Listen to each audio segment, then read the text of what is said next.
대림절을 맞았습니다. 이 대림절은 예수님께서 이미 이 땅에 오신 2000여 년 전에 처음 오심, 초림이라고 합니다.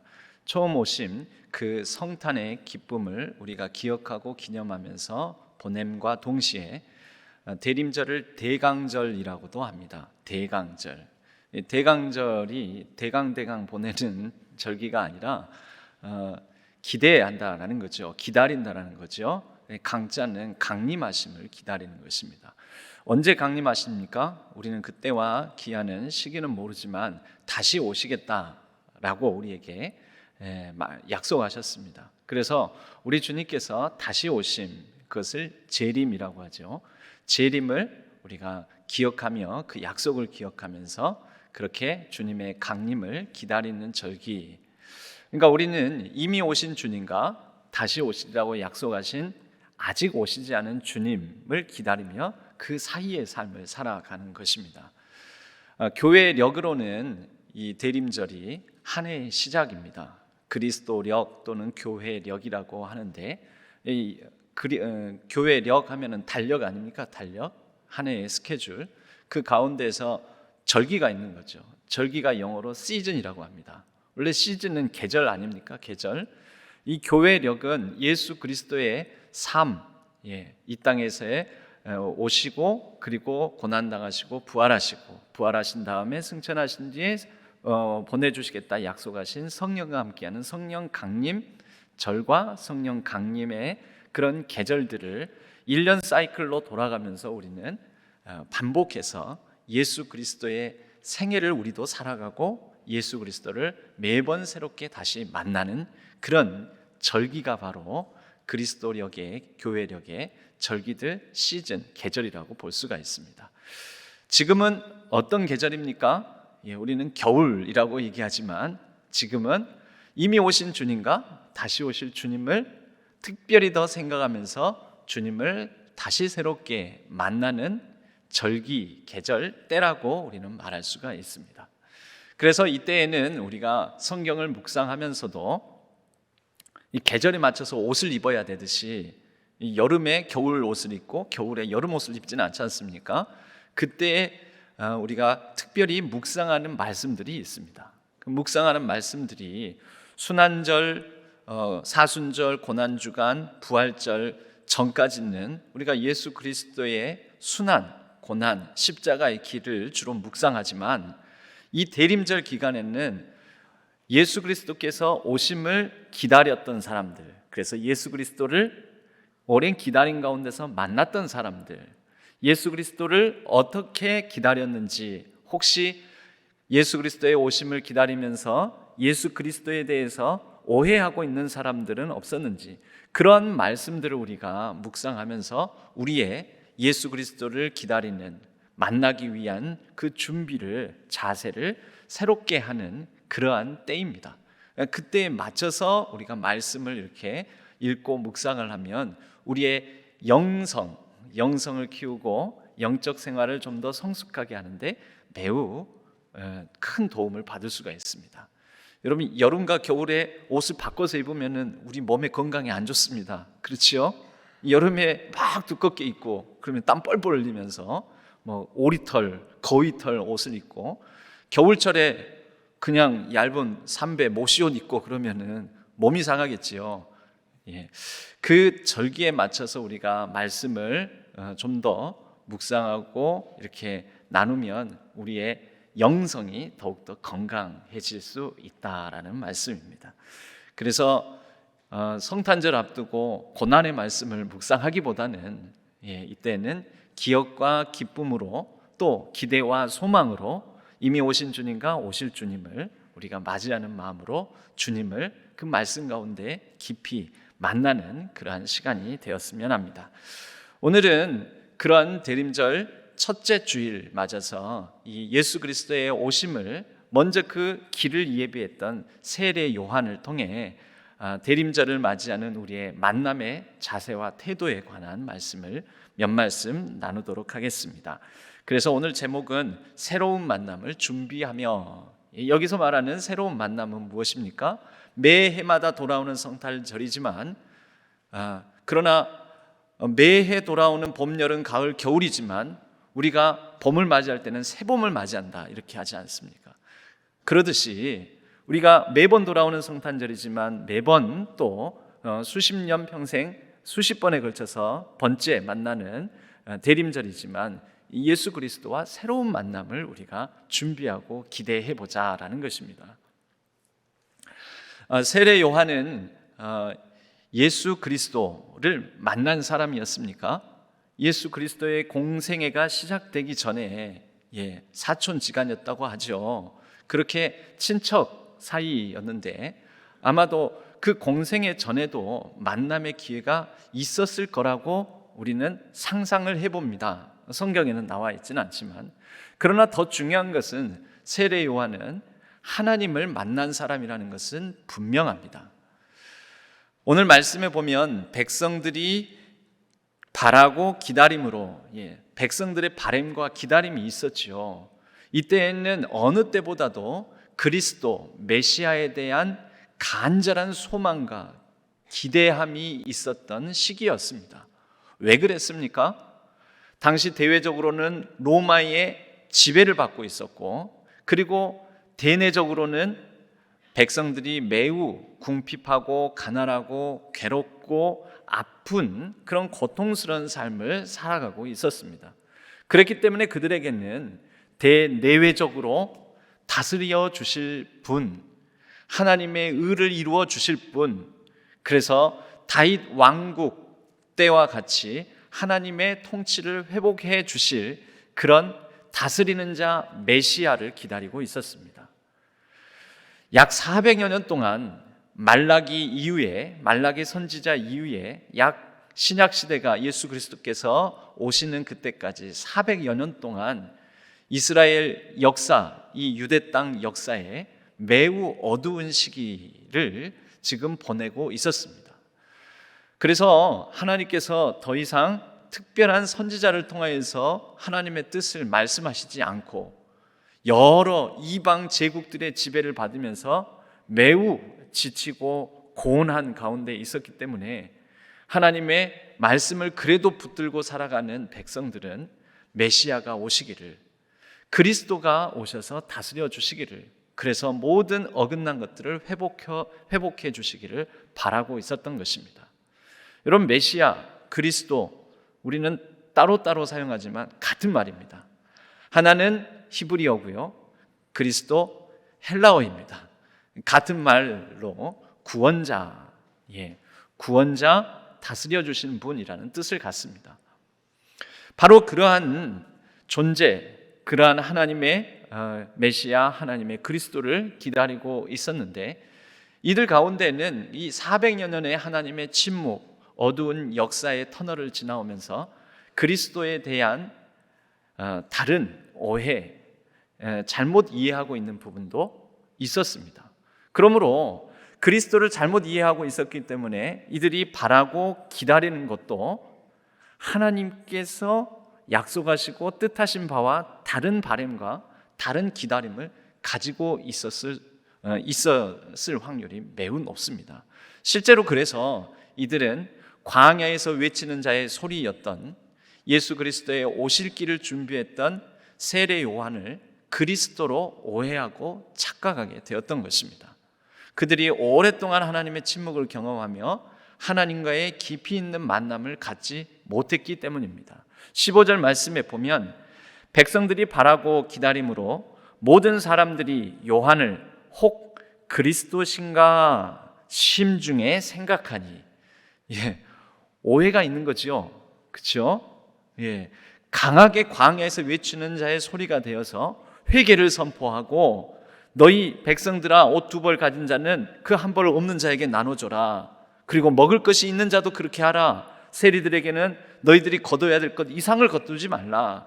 군인들에게는 너희들이 강포로 빼앗지 말고, 그렇게 빼앗은 것이 있다면 너희들이 나눠주고, 또 너희들이 받은 급료를 족한 줄로 알라 라고, 그때 당시에 잘못 살아가는 사람들에서 호되게 꾸짖기도 하고 회개를 선포하는 모습을 보면서 사람들은 이 사람이라면 말씀에 능력도 있고 권세도 있고 권위도 있어 보이고 이 사람이라면 뭔가 이스라엘을 회복할 자 그리스도이신가 보다, 이런 마음을 갖게 되었던 것입니다. 오해지요. 여러분, 우리들도 예수 그리스도를 만났다고 하지만 잘못 만나는 경우들도 있습니다. 오해해서 잘못 착각하는 경우들도 있습니다. 빌리 그레이엄 목사님이 1980년에 이런 그분의 책 가운데 이런 얘기를 한 적이 있습니다. 그때 당시에 미국에 자신을 재림 예수라고 칭하는 사람이 2,000명이나 된다라는 것이죠. 오늘날 우리나라에도 자신을 구원자 내지는 예수, 재림 예수라고 말하는 그런 이단 사이비들 많이 있습니다. 그분들도 아마 어쩌면 처음 시작은 그렇지 않았을 것입니다. 그런데 높임받고 존경받고 사람들의 인정을 받고 막 하다가 이분들도 이것을 오용남용하면서 자신을 재림 예수의 자리에 자신을 올려놓게 된 거죠. 주님께 돌려드려야 될 영광을 자신이 가져가고 자신이 받게 된 거죠. 여러분, 그러나 이런 백성들의 오해 가운데서 세례 요한은 자신의 본분을, 자신의 위치를 망각하지 않았습니다. 그리하여 그 다음 말씀부터 크게 세 가지로 나는 그 사람이 아니라 라고 말하면서 세 가지로 말씀합니다. 첫 번째는 나는 그 사람이 아니고 내 뒤에 오시는 이 나보다 능력이 많으신 분이 있다. 나는 물로 세례를 베풀지만 그는 성령과 불로 세례를 베풀 것이다. 능력이 많으시니 나보다 크시니, 이것이 첫 번째요. 두 번째로는 성령과 불로 세례를 주실 것이다. 예수 그리스도를 소개하고, 마지막으로 그는 알곡과 쭉정이를 가려 심판하실 분이다 라는 것까지 말씀을 합니다. 여러분, 성령과 불로 세례를 주신다라는 것은 무엇입니까? 진짜 생명력. 성령은 여기에서 생명력을 나타냅니다. 아담이 흙으로 지음을 받고 나서 흙으로 지음 받아서 이 생명이 되는 게 아니지요. 하나님께서 그의 코에 생기를 불어 넣어 주셔서 하나님의 영 성령을 불러 넣어 주심으로 그가 살아있는 사람, 생명이 되었습니다. 성령은 바로 생기 있는, 생명력 있는 호흡, 하나님의 숨결입니다. 그 생명을 가져다 주시는 이는 세례 요한 아니지요. 세례 요한은 회개를 선포하기는 하지만 생명의 근원이 될 수도 없고 생명력을 불어넣어 줄 수도 없는 사람인 것이죠. 소개하는 사람이요, 그 인도자요, 그리고 중개인은 될 수 있을지 모르지만 생명 그 자체는 될 수 없었던 것입니다. 그리고 불로 세례를 준다고 말씀합니다. 여러분, 하나님께서는 우리 주 예수 그리스도로 말미암아 성령으로, 하나님의 영으로 우리 가운데 생명력 있는 삶을 살게 하시고, 그리고 그 이후에는 이제 우리를 연단해 가십니다. 더 성숙한 삶으로. 불은 보통 연단을 뜻합니다. 연단. 그리고 최후에는 우리를 알곡과 쭉정이로 나누어 그 심판의 주권을 가지신 분이 계시다. 그분이 예수 그리스도신데 나는 그분을 소개하는 자다라고 자신을 낮추어 말을 합니다.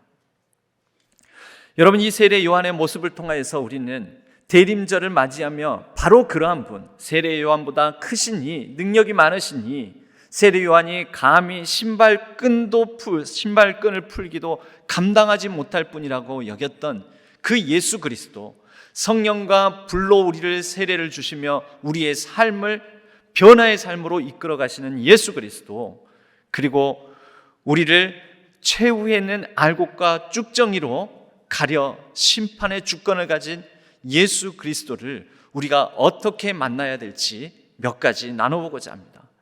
여러분, 먼저 만남에 관하여서 첫째, 만나지 않으면 변하지 않습니다.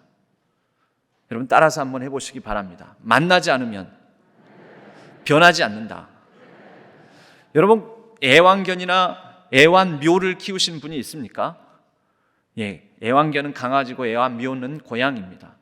키우지 않다가 이런 강아지나 고양이를 키우게 되면 삶이 그전과 똑같습니까? 아니면 바뀌게 됩니까? 많이 바뀌게 된다고 합니다. 집안에 이 애완견 용품, 애완묘 용품들도 드리게 되고, 그리고 가족들의 생활 패턴도 이 애완견, 애완묘 때문에 조금씩 바뀝니다. 그전처럼 똑같이 살아갈 수가 없습니다. 집도 그전에 아무데나 이렇게 내 물건들을 어질러 놓은 것처럼 어질러 놓으면 안 됩니다. 왜 그렇습니까? 애완견, 애완묘에게 이것이 안 좋은 영향을 끼칠 수도 있고, 또 내 물건인데 그전에는 편하게 어질러 놓지만 이제는 애완견이 잘못하면은 이것을 물어뜯을 수도 있고 손상시킬 수도 있으니까 이런 것들을 가급적 높은 데 올려놓고 정리를 해놓거나 이렇게 하지요. 여러분, 이게 뭐냐면 삶이 변한다라는 거죠. 뭘 만나세요? 집안에 애완견, 애완묘를 들여놓으면서, 애완견, 애완묘만 집안에 들여서 만나도 삶의 패턴이 바뀝니다.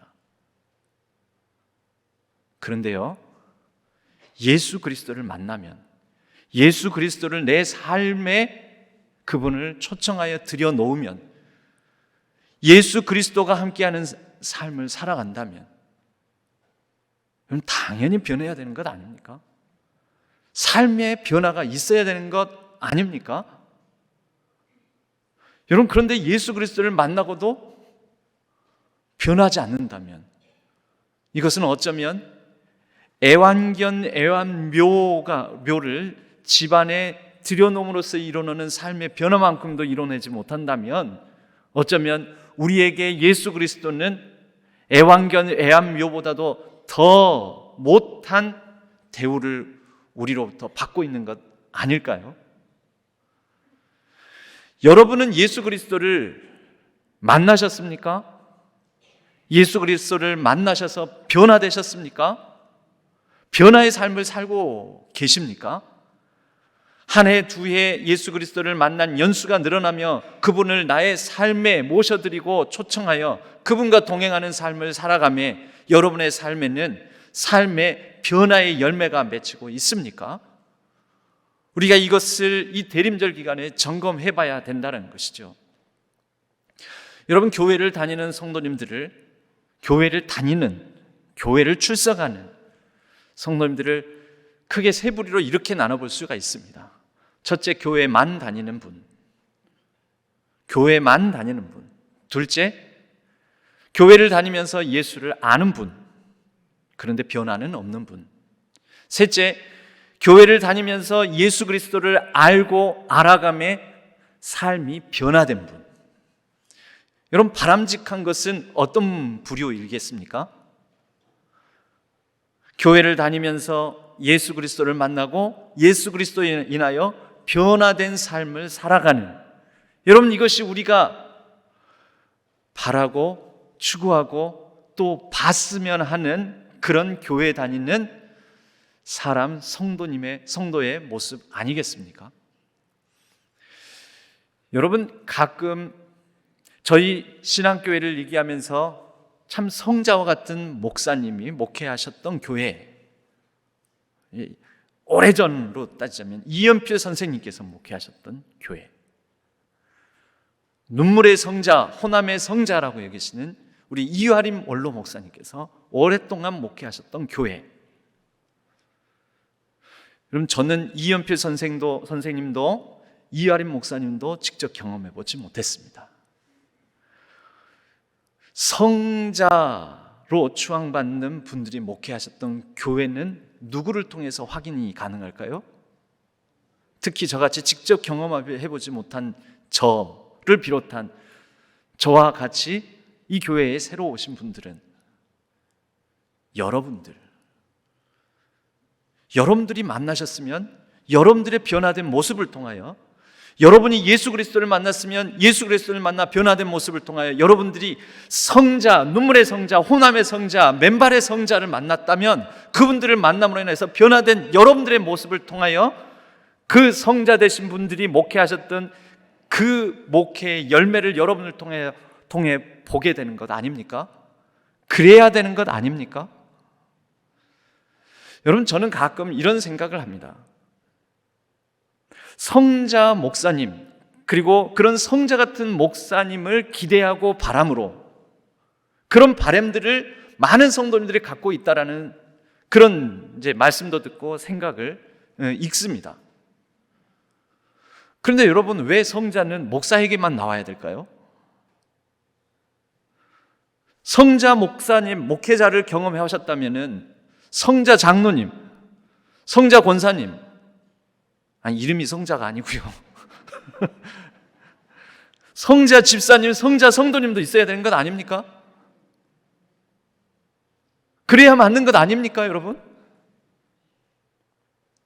여러분, 만나지 않으면 변화되지 않습니다. 그래서 그런데 만났다고 하는데도, 분명 경험했다고 하는데도 변하지 않는다면, 이 변화되지 않는 데에는 뭔가가 있는 것 아니겠습니까? 그래서 두 번째로 여러분, 이 만남이 멈추지 않아야 됩니다. 만남은 계속되어야 됩니다.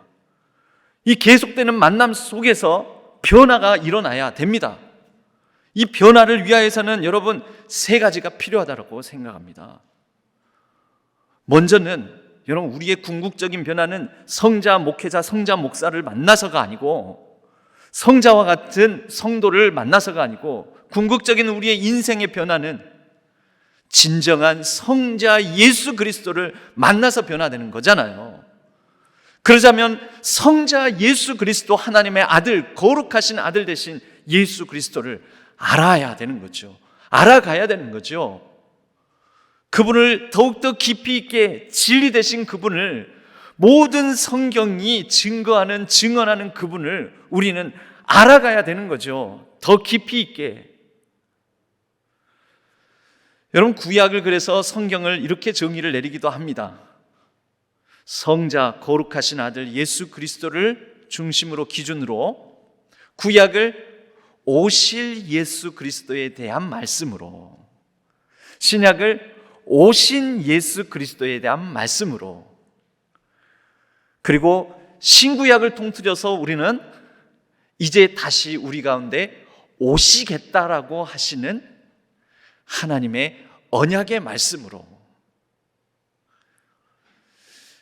여러분, 그래서 우리는 더욱더 깊이 있게 이 오실 예수 그리스도, 오신 예수 그리스도, 그리고 다시 오시겠다 하는 예수 그리스도에 대해서 우리의 신앙생활을 통해 교회를 다니면서 더욱더 알아가고, 그래서 그 말씀에 우리를 비춰가야 되지 않겠습니까? 여러분, 이것이 첫 번째입니다. 바로 이러한 만남이 계속 이어져야 됩니다. 나 예수 믿고 구원받았습니다. 끝난 건 아닙니다. 예수 그리스도를 믿고 살아가는 삶에 대해서, 그분이 보여주셨던 삶에 대해서 우리는 예수 그리스도의 그 진리의 말씀과 그 기준을 더욱더 알아가고 깨달아가고 적용해가고 삶으로 붙들어가면서 살아야 하는 것이죠. 그리고 두 번째, 그 말씀, 깨달아가고 알아가는 말씀에 자신을 비추어서 성찰이 필요합니다. 자기 성찰. 여러분, 우리 한국 기독교가, 한국 교회들이 때로는 비난, 비판을 받는 부분들이 자기 성찰, 자신을 비춰본, 자신을 말씀 가운데서 확인해 보는 과정들이 없어서, 그래서 변화가 없고 변화의 삶이 없어서 비난, 비판을 받는 것 아니겠습니까? 여러분, 제가 이번 주에 퓨 리서치 연구센터, 퓨 리서치 센터라는 세계적인 이 리서치 기관인데, 이곳에서 이 설문조사를 한 결과를 11월 18일에 발표한 결과를 보고 다소 한숨이 나왔습니다. 여러분, 이것은 선진국 17개 나라, 대한민국을 포함해서 17개 나라의 이 18,000명에 되는 사람들을 조사해서 이 설문지 결과를 이렇게 정리를 한 것입니다. 그 설문의 내용은 우선 질문을 중요한 질문 한 개를 물었습니다. 그것은 무엇이냐면, 삶을 의미 있게 만드는 것, 무엇이 당신의 삶을 의미 있게 만드는 것입니까? 하고 18,000명의 사람들에게 세 가지를, 1위, 2위, 3위를 적어내라고 그랬습니다. 제일 의미 있게 만드는 것에서부터 세 번째에 해당되는 것까지 적어내라 그래가지고 그것을 쫙 분석을 해서 정리를 했더니, 여러분, 많은 17개 나라들 중에 제일 삶을 의미 있게 만드는 것으로 가족을 꼽았습니다. 가족. 14개 나라가 1위로 가족을 꼽았습니다. 그런데 유일무이하게 한국만 제1순위로 꼽은 것이 있었는데 그것이 무엇이냐면 물질적 풍요를 삶을 의미 있게 만드는 것을 1위로 꼽았습니다. 돈. 한마디로, 한 단어로 말하면 돈을 삶을 의미 있게 만드는 것 1위로 꼽았다라는 것이죠. 여러분, 여기에서 끝나지 않고요. 다른 선진국, 그러니까 1위로 가족을 대체적으로 꼽았는데 가족이 아닌 다른 것을 꼽는 나라가 3나라가 있었는데, 대한민국 물질적 풍요, 돈, 또 다른 나라가 대만은 특이하게도 사회를 삶을 의미 있게 만드는 것으로 그렇게 꼽았고요. 그리고 스페인이 건강을 삶을 의미 있게 만드는 것으로 1위로 꼽았습니다.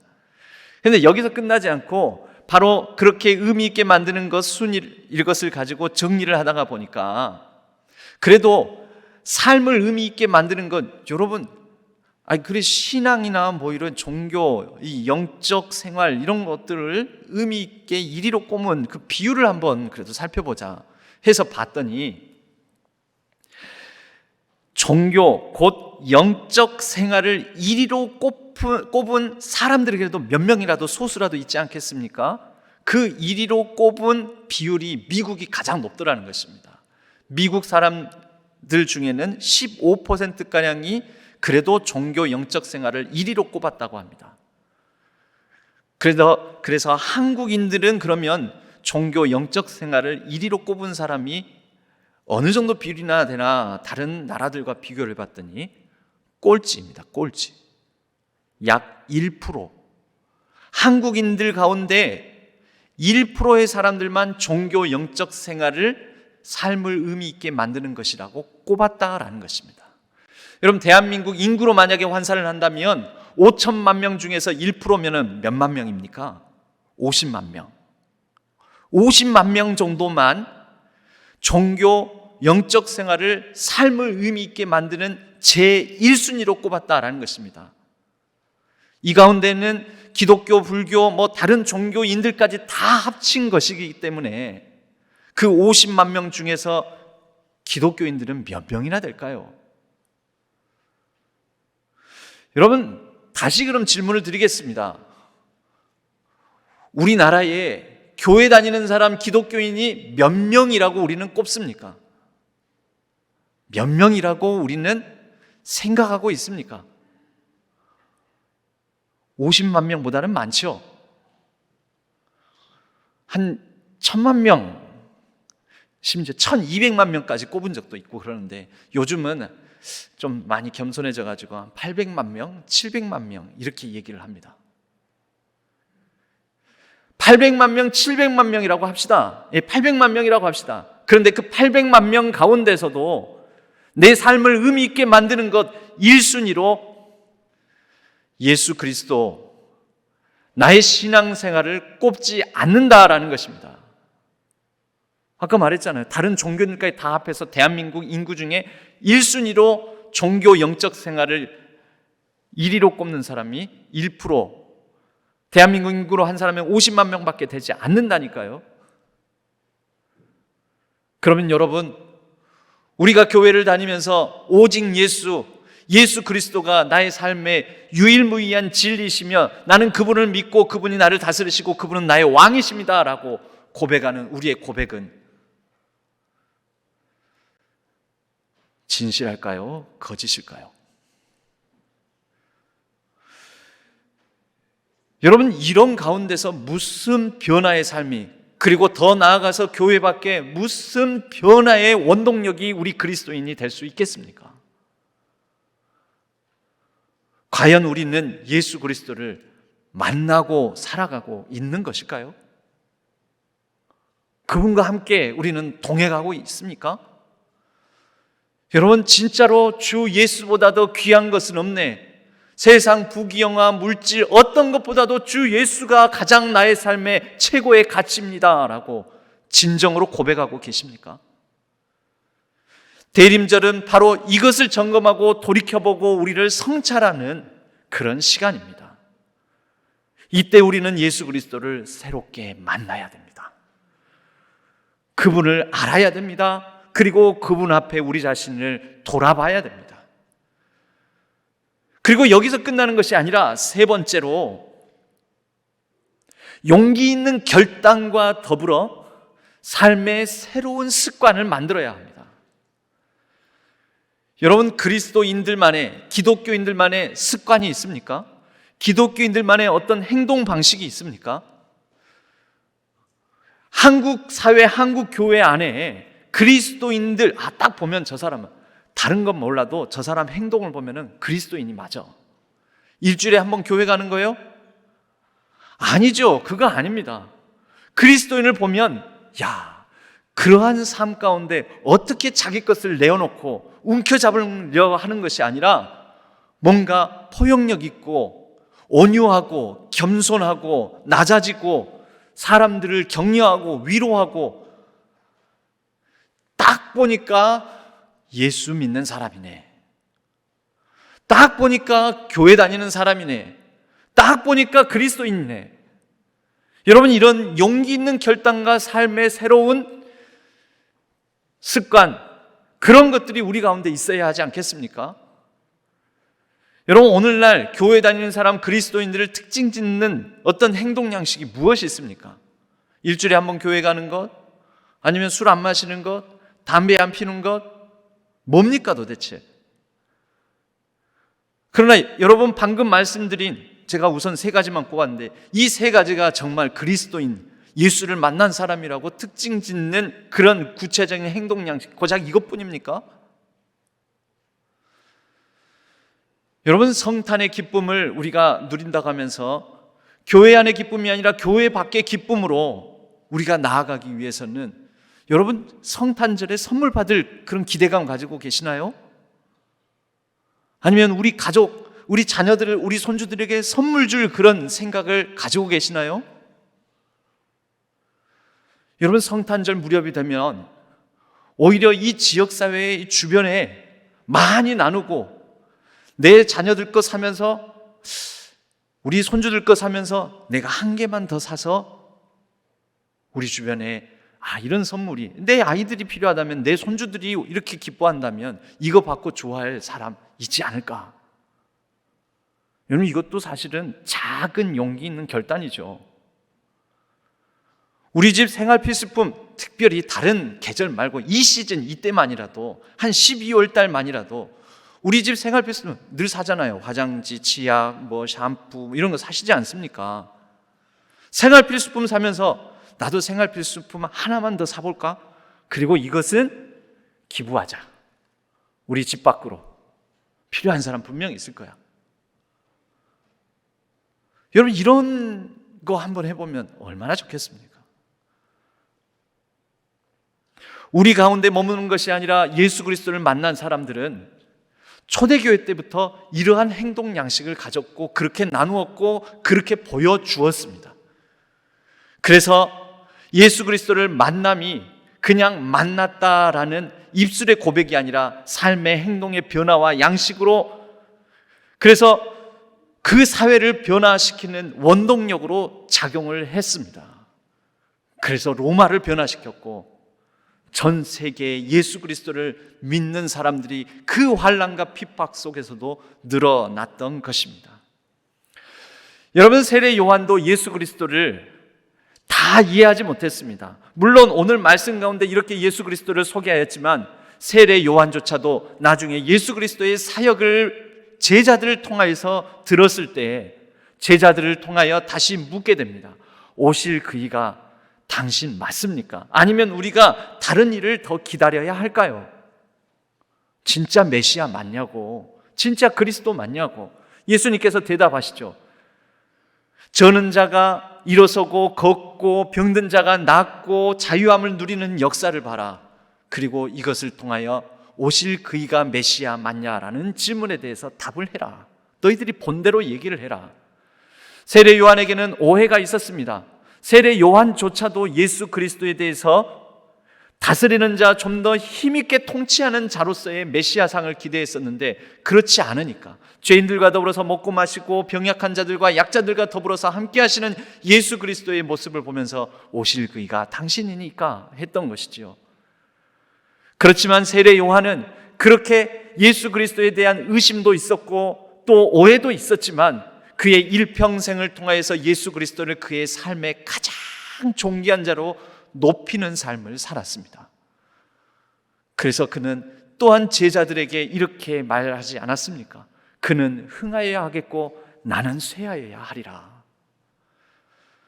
여러분, 그랬을 때 예수님조차도 세례 요한을 여자가 낳은 자 중에서 가장 큰 자라고 인정해 주셨던 것입니다.